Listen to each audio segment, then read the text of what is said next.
Hi, everyone. Sean Waldman with Secure Cyber Defense, and this is your weekly cybersecurity update.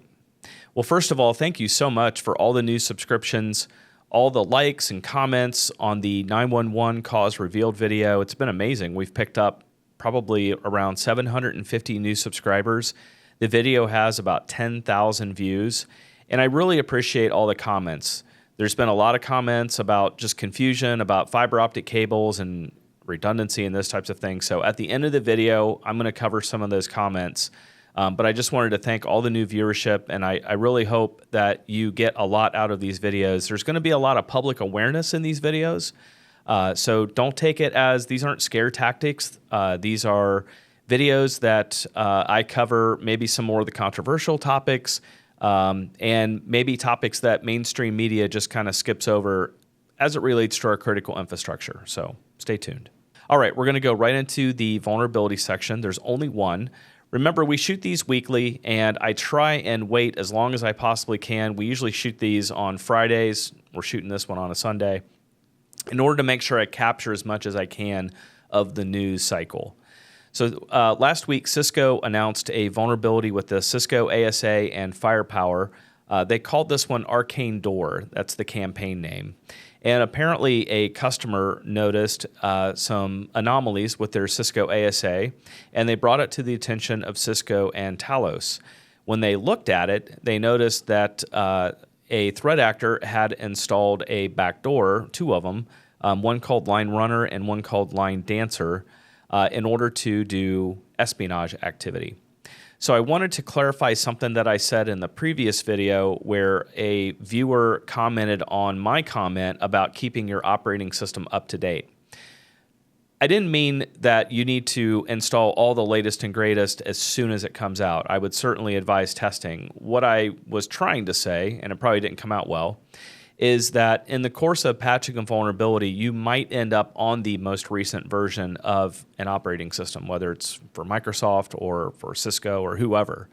So just make sure that you have a good testing plan and that you're staying on top of vulnerabilities and getting them patched as soon as possible. Many of these vulnerabilities are 0 days, so there's vulnerabilities that are disclosed and there's no patches for them right away. So just make sure that you stay on top of it as best you can. And in cybersecurity news, I'm going to cover the Russian hacking group that claimed responsibility for an Indiana wastewater plant attack. I ran a teaser video for this last week only to get you in the mindset of learning about this attack. And this attack is very meaningful because this is, I know there's been at least some in the past, but as far as public disclosure, a Russian threat actor accessed a Indiana wastewater plant and actually made a programming change to the Human Management Interface, or the HMI. We're going to show a picture of what an HMI looks like.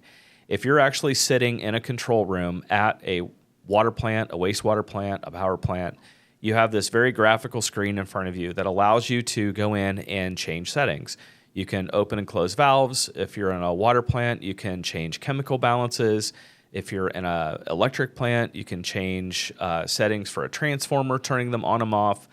So this is just monumental because what we've seen is over time, threat actors, whether it's Chinese, Russian, are basically taking these small steps to test our critical infrastructure, find the vulnerabilities, and it seems like they're escalating more and more. So not a scare tactic. This is public awareness. We heard FBI Director Wray actually comment last week. His quote was, "Is anybody listening?" He keeps going out in the public and saying, hey, we've got a problem. Our critical infrastructure is being accessed. Everybody needs to be aware, not from a scare standpoint, but just be aware that these activities are happening. So if you're a water, wastewater, or electric operator, if you're a city and you take care of water and wastewater in your area, please be very mindful of these attacks. Take any step that you possibly can to find external vulnerabilities that might expose your plant to the outside world. Take a look at ways that your plant gets accessed from the outside. So disconnect things like TeamViewer and AnyDesk and those types of things, and move towards a more secure infrastructure. Also look at how many firewalls you have. Make sure that your control environment is is completely separate from your administrative network. At the end of the video, there were a lot of comments about I think viewers were just really surprised about the lack of redundancy, or that, there was one of the viewers that said, I hate to be a conspiracy theorist. It's not a conspiracy theory.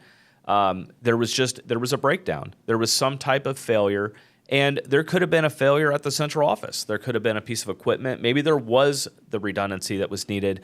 However the failure occurred, maybe there was some type of unforeseen issue at a central office where maybe there was an equipment failure. But I think the best thing to do is to wait for the investigation and see what comes out of that. We still don't have the whole story of the AT&T outage. We're still waiting on that final report. And will we get the truth? I'm not sure.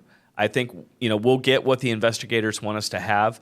But really, at the end of the day, what it comes down to is just good research. So it's my job to stay on top of this for you, give you that good research. We're going to continue to talk about water, wastewater, power, all of the critical infrastructure pieces, answer all of your questions, and just make sure that there's public awareness, because there just doesn't seem to be a lot. It seems to be like the most important topic, but it doesn't seem like we're talking about it enough. So I'm a child of the 80s, and I watched Hill Street Blues a lot.